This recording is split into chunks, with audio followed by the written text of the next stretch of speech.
Hello guys, আসসালামু আলাইকুম। আশা করি সবাই ভালো আছেন ও সুস্থ আছেন। আজকে একটি ব্যতিক্রমিক ভিডিও নিয়ে আসলাম আপনাদের সম্মুখে। এই মৌলানা কাজী জাবের আহমেদের বাড়িতে যে জঙ্গলি হামলা হয়েছিল, হয়তো সবাই অনলাইনের মাধ্যমে বা সোশ্যাল মিডিয়ার মাধ্যমে দেখতে পেয়েছেন। তারা টুপি মাথার দিয়ে, পাঞ্জাবি পায়জামা জুব্বা গায়ে দিয়ে এই বাড়িতে হামলা করলো। সেই বিষয়ে কিছু কথা কাজী জাবের আহমেদ এই ভিডিওর মাধ্যমে তুলে ধরবেন। তা এই জঙ্গলিরা হামলা করলো, সেটা কি ঠিক করেছে? অবশ্যই কমেন্ট বক্সে আপনাদের মন্তব্য প্রকাশ করবেন। 29শে সেপ্টেম্বর রাত 10টার সময় একদল ওহাবী মতাদর্শী আলেম ওলামা তাহারা মিলে তাহাদের সকল বাহিনীকে নিয়ে আমার বাড়িতে একটা জঙ্গি হামলা, সন্ত্রাসী হামলা করেছে। দীর্ঘ 3.5 ঘন্টা এক টানা, এবং এইটা ফেসবুক লাইভ ছিল সুফি আত্মপ্রকাশ চ্যানেল থেকে, কাজী জাবের আহমেদ পেজ থেকে। আপনার 3.5 ঘন্টা লাগাতার। এখন কি অপরাধ যে বলতে পারেন আমরা দিনের দাওয়াত দিতে আসছি? তাদেরকে যখন আমরা জিজ্ঞেস করছি আপনারা কেন এত 500 মানুষ আসছেন আমার বাড়িতে, একটা বসত বাড়ি, সেইখানে বলে যে আমরা দিনের দাওয়াত দিতে আসছি। আরে আমি তো নিজেই মুসলমান, আপনি আমারে কি দিনের দাওয়াত দিবেন? মুসলমানরা কি দিনের দাওয়াত দেয়? দাওয়াত দেয় তো অন্য ধর্মের মানুষের দিনের। এখন দিনে যে আছে তার এই দিনের দাওয়াত দিচ্ছে। এখন এই দিন কি? 700 কোটি মানুষ আছে, এই 700 কোটি দিন আছে। এই 700 কোটি মানুষের মধ্যে 700 কোটি দিন। দিন মানে স্বভাব। এই স্বভাবকে আপনার একটি স্বভাবের মধ্যে আনতে হবে। এই 700 কোটি দিন একটা দিনে আসবে, সেই দিনটার নাম হইল দিন ইসলাম। দিন মানে স্বভাব, ইসলাম মানে আত্মসমর্পণ। আত্মসমর্পণের স্বভাব ধারণ করতে হবে। আর এই আত্মসমর্পণের স্বভাব পরিপূর্ণরূপে যার মধ্যে আছেন তিনি হইল messenger of Allah, prophet of Allah. তিনি আল্লাহর নবী, তিনি আল্লাহর রসুল, তিনি আল্লাহর ওলি। এই নবী এবং রসুলকে অনুসরণ করেই দিনে প্রবেশ করতে হয়। এখন আমি নিজেকে বলতেছি দিনদার, পরহেজগার, কিন্তু আমার দ্বারা কেউ শান্তিতে নাই। আমার কর্মের বিসমিল্লাহির রহমানির রহিম। আল্লাহ ইকরাহা ফিদ্দিন, লাকুম দীনুকুম ওয়ালিয়া দীন। আমি সকল জ্ঞানী গুণী জনদের সামনে যে বিষয়টির উপরে এখানে কথা বলতে চাই, সেই বিষয়টি হচ্ছে যে 3 নম্বর, গণতান্ত্রিক অধিকার, জানমালের নিরাপত্তা ও আইন শৃঙ্খলা। কোরআনুল মাজিদে সূরা কাহাফের মধ্যে আছেন কালা হাজা ফারিকু বাইনি ওয়া বাইনিকা। যখন হযরত খিজির আলাইহিস সালাম মুসা নবীর সাথে একটি ঘটনায় যুক্ত হলেন, তখন বললেন যে আমি যাই করব, আপনি আমাকে প্রশ্ন করলে আমি আর আপনার সাথে সেইখানে চলবো, রাখবো না আপনাকে। তখন 3টি ঘটনার পরে 3টি প্রশ্ন করেছিলেন তিনি। পরে তিনি বললেন যে প্রশ্ন 3টির উত্তর দিয়ে বললেন যে আপনি আপনার রাস্তায়, কালা তিনি বলিলেন হাজা এইখানে, ফারিকু বাইনি ওয়া বাইনিক আপনার আর আমার মধ্যে তফাৎ, আপনি আপনার রাস্তায়, আমি আমার রাস্তায়। কোরআনের মধ্যে গণতান্ত্রিক অধিকারের সবচেয়ে বড় চর্চা করা হয়েছে। আল্লাহর রসুল তিনি জগতের বুকে গণতান্ত্রিক অধিকারটাকেই প্রতিষ্ঠিত করেছেন, রাজতন্ত্র রসুল প্রতিষ্ঠা করেন নাই। এখন স্বাধীন মত প্রকাশের অধিকার এই বাংলার জমিনে সবারই থাকতে হবে, জাতি ধর্ম বর্ণ নির্বিশেষে। আমরা দেখতে পাচ্ছি ইদানিং যে যদি আমার মতের বিরুদ্ধে একটা কথা চলে আসে, আমি আর সেটা সহ্য করতে পারি না। মানুষ সহ্য করতে পারে না। পরমত সহিষ্ণুতা নাই, পরমতের কোনো দাম নাই। যখনই আমার মতের সাথে মিলবে না, তখনই তাকে আঘাত করো, এবং আঘাত করা হচ্ছে। আপনারা দেখেছেন বিগত 29শে সেপ্টেম্বর রাত 10টার সময় একদল ওহাবী মতাদর্শী আলেম ওলামা তাহারা মিলে তাহাদের সকল বাহিনীকে নিয়ে আমার বাড়িতে একটা জঙ্গি হামলা, সন্ত্রাসী হামলা করেছে। দীর্ঘ 3.5 ঘন্টা এক টানা, এবং এইটা ফেসবুক লাইভ ছিল সুফি আত্মপ্রকাশ চ্যানেল থেকে, কাজী জাবের আহমেদ পেজ থেকে। আপনার 3.5 ঘন্টা লাগাতার। এখন কি অপরাধ যে বলতে পারেন আমরা দিনের দাওয়াত দিতে আসছি? তাদেরকে যখন আমরা জিজ্ঞেস করছি আপনারা কেন এত 500 মানুষ আসছেন আমার বাড়িতে, একটা বসত বাড়ি, সেইখানে বলে যে আমরা দিনের দাওয়াত দিতে আসছি। আরে আমি তো নিজেই মুসলমান, আপনি আমারে কি দিনের দাওয়াত দিবেন?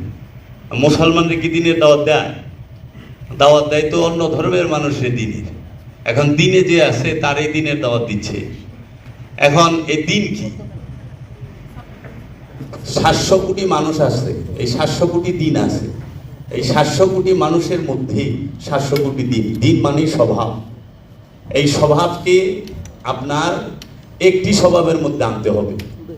এই 700 কোটি দিন একটা দিনে আসবে, সেই দিনটার নাম হইল দিন ইসলাম। দিন মানে স্বভাব, ইসলাম মানে আত্মসমর্পণ। আত্মসমর্পণের স্বভাব ধারণ করতে হবে। আর এই আত্মসমর্পণের স্বভাব পরিপূর্ণ রূপে যার মধ্যে আছেন তিনি হইল messenger of Allah, prophet of Allah. তিনি আল্লাহর নবী, তিনি আল্লাহর রসুল, তিনি আল্লাহর ওলি। এই নবী এবং রসুলকে অনুসরণ করেই দিনে প্রবেশ করতে হয়। এখন আমি নিজেকে বলতেছি দিনদার, পরহেজগার, কিন্তু আমার দ্বারা কেউ শান্তিতে নাই। আমার কর্মের দ্বারা, আমার কথার দ্বারা, আমার কোনো কিছুর ধারাই শান্তিতে নাই। এখন সমাজে দিনদার অনেক আছি আমরা, কিন্তু কৃত্রিম সংকট তৈরি করতেছি সহায় আপনার খাদ্যদ্রব্যে। দেখেন, খাদ্যদ্রব্যের মূল্য আমাদের নিয়ন্ত্রণের বাহিরে। আমার হাতের দ্বারা অন্য নিরাপদ না। রাতের বেলায় আমরা যাই হামলা করতে, হামলা মামলা হচ্ছে বাংলাদেশে। যে আজকে 5ই আগস্টের পর থেকেই পর্যন্ত মিনিমাম 60 থেকে 70টা মাজার ভাঙা হয়েছে। দেশের নাগরিক নই। ইসলামের মধ্যে 73টা ফেরকা, 73 ফেরকার 73 ধরনের আলেম আছে, 73 ধরনের ওয়াজ নসিহত হয়। 73 ফেরকার মধ্যে মিনিমাম 30-40 পদের কোরআনের তাফসির আছে। এক আল কোরআন আরবি, এই এক আল কোরআনে 73 ফেরকার 30-40 পদের বড় বড় তাফসির কারক বিভিন্ন ফেরকা অনুযায়ী তাহারা কোরআনে তাফসির করছে। এখন যে মনে করেন সিয়া মতদর্শের কোরআনের তাফসির পড়ছে, সে সিয়া হয়ে গেছে। যে ওহাবি মতদর্শের পড়ছে তিনি ওহাবি হয়ে গেছেন। যে বাটালবি পড়ছে সে বাটালবি হয়ে গেছেন। যে আহলে সুন্নতুল জামাতের পড়ছেন তিনি আহলে সুন্নতুল জামাত হয়েছেন। যিনি কওমি মত ধারার কিতাব পড়ছেন তিনি কওমি হয়েছেন। এখন সাধারণ মানুষ তো জানে না যে এক ইসলামের মধ্যে 73 ফেরকা, 73 ফেরকার মধ্যে একদল জান্নাতি, 72 দল জাহান্নামী। তার মধ্যে আবার এই 73 ফেরকার 73 জন যে বড় বড় লিডার আছেন তাহাদের এক একজনের কোরআনের তাফসির কিতাব তাদের মতো আছে। এখন আপনি যখন এটা বুঝতে চাইবেন, আপনি 10টা কোরআনের অনুবাদ নেন, 10টা তাফসির নেন, আপনার কাছে ক্লিয়ার হয়ে যাবে। এক আরবি আয়াতে 10 রকম অর্থ হয় কিভাবে। আরবি তো সবে 10টা কোরআনের মধ্যে আরবি আয়াতটা এক, কিন্তু অর্থটা 10 রকম কেন হইল? ওই যে 10 ভাবে 10 জনের মত অনুযায়ী। এর জন্য দেখা গেছে যে এই মতো পার্থক্যটার কারণেই ধর্মীয় দাঙ্গা, ধর্মীয় উগ্রতা আসে। কিন্তু রিয়েল যে ইসলাম, পিস অফ ইসলাম, যেটা শান্তির ধর্ম, রসুলের ধর্ম, রসুল কোনোদিন কোনো কাফেরের বাড়িতেও আক্রমণ করেন নাই। কাফেরদের আমানত রসুল রাখছেন। আর এখনকার যে যারা নাকি এই রসুলের হাদিস বলেন, এই রসুলের দেওয়া কোরআন বলেন, তারা মুসলমানের মুরগি চুরি করে লেগে যায়। আমার বাড়ির মুরগি চুরি করে লেগেছে ইমানের দাওয়াত দিবার আয়া সেই দিন রাতে 29শে সেপ্টেম্বর। মুসলমানের বাড়ির ফ্যান চুরি করে লেগেছে, আমার বাড়ির ফ্যান চুরি করে লেগেছে। আমার বাড়ির কারেন্টের তার চুরি করে লেগেছে। আমার বাড়ির আলু, পেঁয়াজ, আদা, রসুন, হলুদ, মরিচ কিচ্ছু রাখেনি। সব আইসে দিনদার, এরা আইসে আমার দিনের দাওয়াত দিবে। দিনের দাওয়াত দিবারে মুরগি, ছাগল সব চুরি করে লেগেছে। তো এই দিন তো আমরা চাই না, এই ইসলামও আমরা চাই না। আমরা চাই শান্তির ধর্ম ইসলাম, যে ইসলামে আমার কাছে আমার পাশে প্রতিবেশী যদি বদ্ধ হয় সে আমার কাছে নিরাপদে থাকবে, তার নিরাপত্তা আমি দেব। আমার প্রতিবেশী যদি হিন্দু হয় তার নিরাপত্তার দায়িত্ব আমার। আমার প্রতিবেশী যদি খ্রিস্টান হয়, ইহুদি, যেই হোক, অন্য ধর্মাবলম্বী তার। এবং আমার প্রতি কি শান্তির ধর্ম ইসলাম, এটা তো হইতে পারে না। ইসলাম আমার এই শান্তিকে নিজের স্বভাবে প্রতিষ্ঠিত করতে পারলে, আমি যদি শান্তিতে থাকি আমি অন্যকে শান্তি দিতে পারবো। এর মূল ঘাটতিটা হচ্ছে অনুষ্ঠানকে কেন্দ্র করে মানুষ মনে করতেছে অনুষ্ঠানটাই ইসলাম। আসলে অনুষ্ঠান ধর্ম নয়, ইসলাম নয়। ইসলামকে পরিচয় করিয়ে দেবার জন্য অনুষ্ঠানের প্রয়োজন হয়, কিন্তু ইসলাম অনুষ্ঠানের মধ্যে ইসলামের অনুপরিমাণ সত্য আছে। আর রিয়েল ইসলাম যদি কেউ শিখতে চায় তার অবশ্যই দাইমি সালাত, মেডিটেশন করতে হবে, মুরাকাবা করতে হবে। কারণ আমাদের শিক্ষা ব্যবস্থার মধ্যে আনুষ্ঠানিকতার কোনো অভাব নাই, মুখস্থ বিদ্যার কোনো অভাব নাই, কিন্তু যেটা প্রাণ নির্যাস সেইটাই নাই। সেটা কি? মেডিটেশন নাই। দেখেন, কোরআন আসছে মেডিটেশনের মাধ্যমে। মা মারিয়াম তিনি ঈসা রুহুল্লাহকে প্রাপ্ত হয়েছেন মেডিটেশনের মাধ্যমে। মুসা কালিমুল্লাহ তিনি রবকে দর্শন করেছেন মেডিটেশনের মাধ্যমে, অনুষ্ঠান দিয়ে না। তাই মেডিটেশন আমাদের শিক্ষা ব্যবস্থায় আপনারা বাধ্যতামূলক, আমি অনুরোধ করব, সরকারের কাছে অনুরোধ রাখবো যেন মেডিটেশনকে একটা সাবজেক্টই রাখা হয় আমাদের শিক্ষা ব্যবস্থার মধ্যে, যে অবশ্যই, কারণ মেডিটেশন ছাড়া আমাদের স্বভাবের পরিবর্তন আসবে না। আমার দাড়ি আছে, টুপি আছে, লেবাস আছে, মাথায় পাগড়ি আছে, কিন্তু আমি খাইটা দিয়ে মানুষ বাইরে, চাপাটি দিয়ে মানুষ কুমাই, তাহলে আমার ধর্মের মূল সত্যটা কোথায়? আপনি দেখেন কোথায় উগ্রতা, কার্যকলাপে উগ্রতা, ওনার দ্বারা শান্তি নেই। ওয়াজ করতে আছে শান্তির লেগে, ওয়াজ করে অশান্তি তৈরি করে হয়ে গেছে। আগে শান্তিতেই ছিলাম আমরা, ওয়াজের পরেও শান্তি হয়ে গেছে। তাহলে এই জিনিসটা যেন না হয়, আমাদেরকে অবশ্যই কি করতে হবে? মেডিটেশন করলে স্বভাবের পরিবর্তন আসবে, মেজাজ গরম, উগ্রতা এটা ঠান্ডা হবে, ভেতর ঠান্ডা বাহির ঠান্ডা হবে। ভেতর পুরা গরম, বাইরে ঠান্ডা। পোশাক করলে কি, সাদা পোশাক তো আমি বাহিরে পরেছি, কিন্তু আমার ভিতর সাদা না।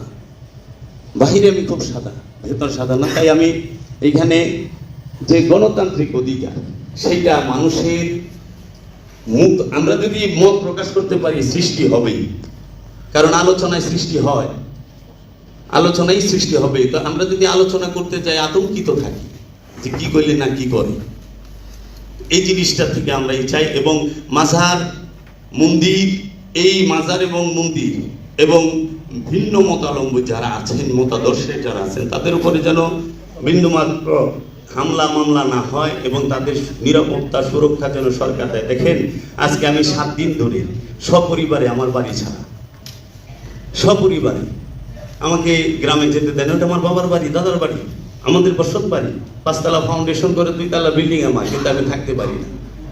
এটা আমি কোনো অপরাধ করি না, আমি কোনো রাষ্ট্রের বিরুদ্ধে কাজ করি নাই, চুরি চামারি কোনো কিছু করি নাই। শুধু হয়তো আমি আহলে সুন্নাত ওয়াল জামাত সুফি মতাদর্শী, আমি সুফি মত প্রকাশ করেছি যে সুফি বাদটা হচ্ছে তাহারা সম্পূর্ণ শান্তি চায়। সুফিরা কখনো দাঙ্গা হাঙ্গামা কিংবা আপনাদের এগুলোকে সমর্থন করে না। এইটুকুই অপরাধ।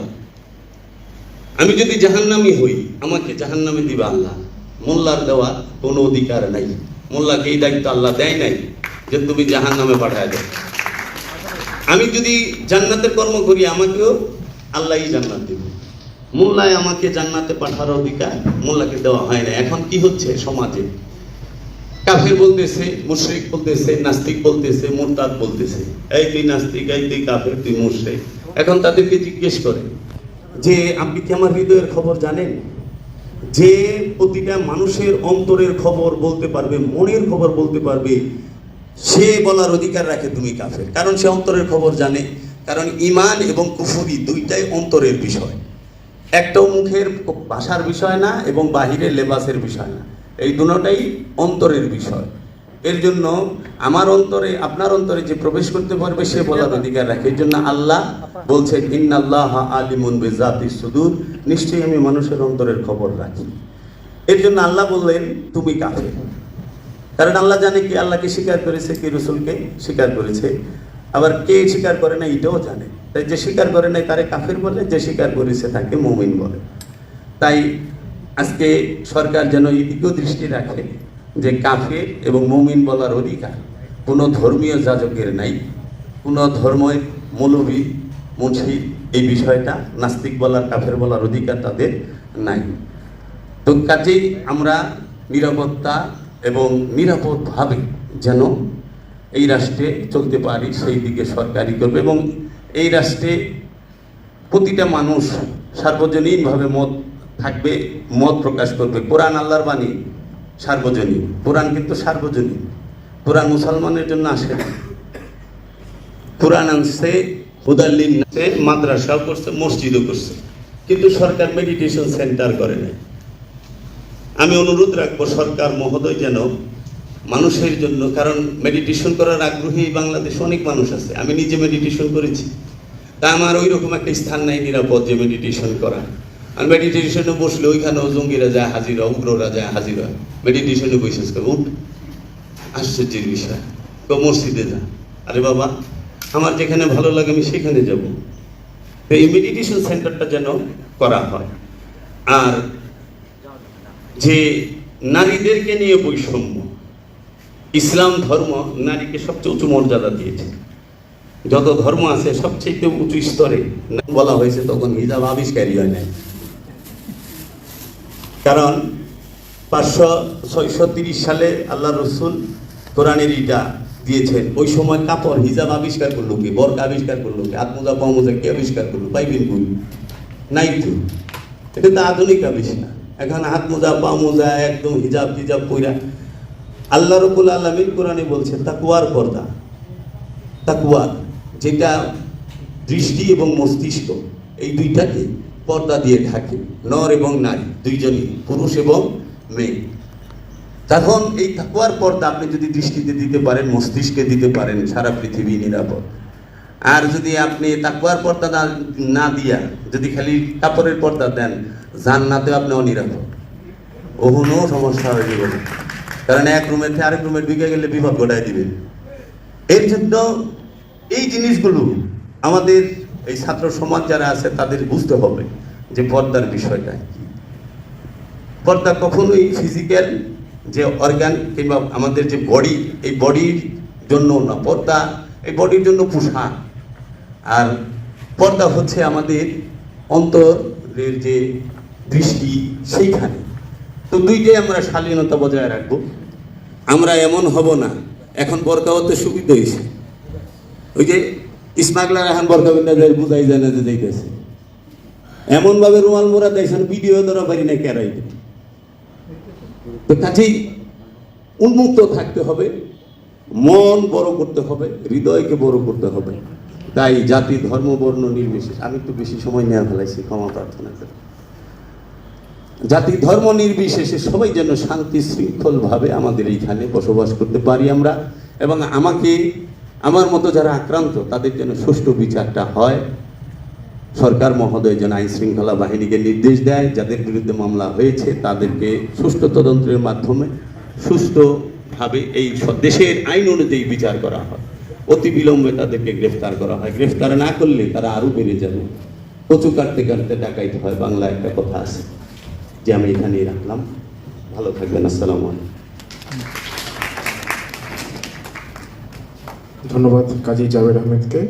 আমি এই পর্যায়ে কথা বলার জন্য অনুরোধ করছি চলচ্চিত্রকার আকরাম খানকে কথা